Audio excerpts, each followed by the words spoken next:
উন্নয়নশীল দেশে উত্তরণের পর অর্থনৈতিক চ্যালেঞ্জ আরও বাড়বে বলে মন্তব্য করেছেন তথ্য সম্প্রচার মন্ত্রী জহিরুদ্দিন স্বপন।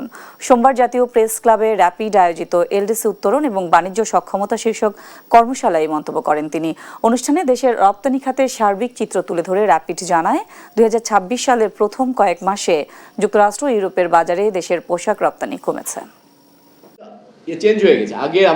সোমবার জাতীয় প্রেস ক্লাবে বেসরকারি গবেষণা সংস্থা research and policy integration for development rapid আয়োজন করে এলডিসি উত্তরণ এবং বাণিজ্য সক্ষমতা শীর্ষক কর্মশালা।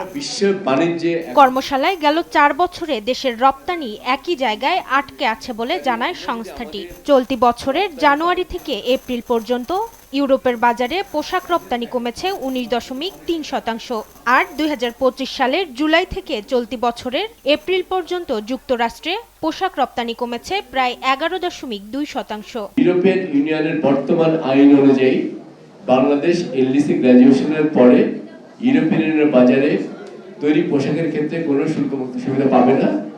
পুরো এমএফএন ট্যারিফ দিয়ে ঢুকতে হবে। সেই ট্যারিফটা হচ্ছে 11.5 থেকে 12 ভাগের মতো। দেশের রপ্তানি সক্ষমতা বাড়াতে অর্থনৈতিক স্থিতিশীলতা, অবকাঠামোগত উন্নয়ন, সহজ শর্তে ঋণ দেওয়ার পাশাপাশি বিদেশি বিনিয়োগ বাড়ানোর তাগিদ দেয় র্যাপিড। রপ্তানি সক্ষমতা বাড়ানোর জন্য কোন কাজগুলো করে স্পেসিফিক হওয়া এবং কতগুলো জিনিস আমি আপনাদেরকে বলতেই পারি। আমাদের সাভারে যে সিটিপি আছে এটা আমরা ঠিক করা দরকার, প্রায়োরিটি দিয়ে ট্যারিফ রেশনালাইজ করা দরকার। যারা এক্সপোর্ট করতে চান তারা যেন বিনা শুল্কে সবসময় তারা তাদের কাঁচামাল আনতে পারেন পণ্যের, সেই জায়গায় আমাদেরকে কাজ করতে হবে।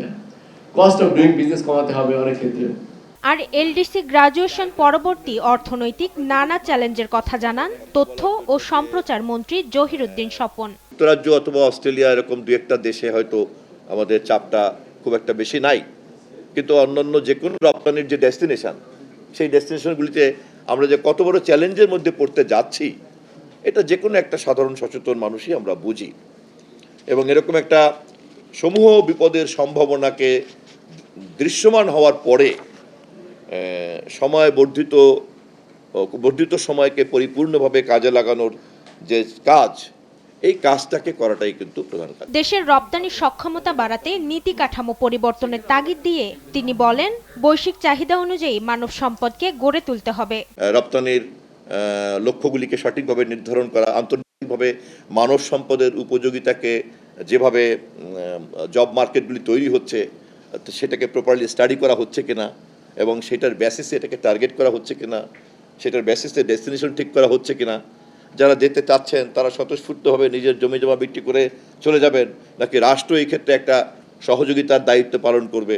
রপ্তানি খাতকে অগ্রাধিকার দিয়ে দেশের অর্থনীতি ঢেলে সাজানোর কথাও জানান তথ্যমন্ত্রী। গ্র্যাজুয়েশন মাকদুরা মিতি, দেশ টিভি, ঢাকা। দিয়ে দিবে, এটা জানতো না।